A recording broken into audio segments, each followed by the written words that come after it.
On being Sarah.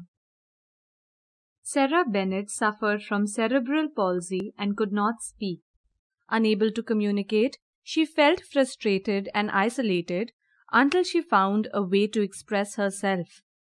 A woman named Mrs. Brady had come to the house twice a week to give Sarah exercises, and she used to talk about other children she worked with.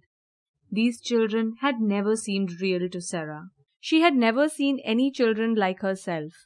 No one, perhaps not even her parents, expected her to grow up properly. Surely she would just go on making those noises, saying, "Ugh," when she tried to talk. She would watch the world around her without ever really being part of it.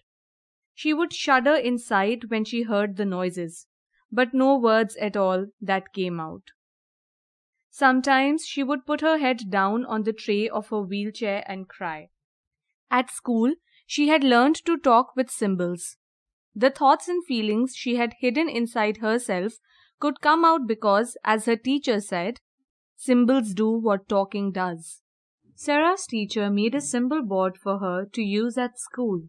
Sarah chose the symbols herself from a set of printed symbol stamps. These were sticky on the back. Her teacher stuck each one onto an empty square on the board until most of the squares were covered. One row of squares was left empty for future use. When Sarah had first brought symbols home from school, her mother had decorated the kitchen walls with them so that they could practice together. Her mother had printed the word for each symbol, just as on Sarah's bliss symbol board. That was because people who had not learned the symbols would know what was being said. Sarah wanted her mother to tell her over and over again what happened when she was a baby and why she couldn't walk or talk. "Tell me again about when I was a baby," Sarah was saying now. "You were a lovely baby, even though you couldn't move around like most babies."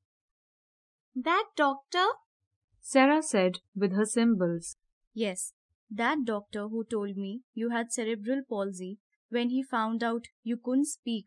He told me you would never learn much." "Well, you know, Sarah," her mother went on, "when a person can't say anything, it's easy for people, even doctors, to think they aren't very smart. And it's true that some children with cerebral palsy aren't bright.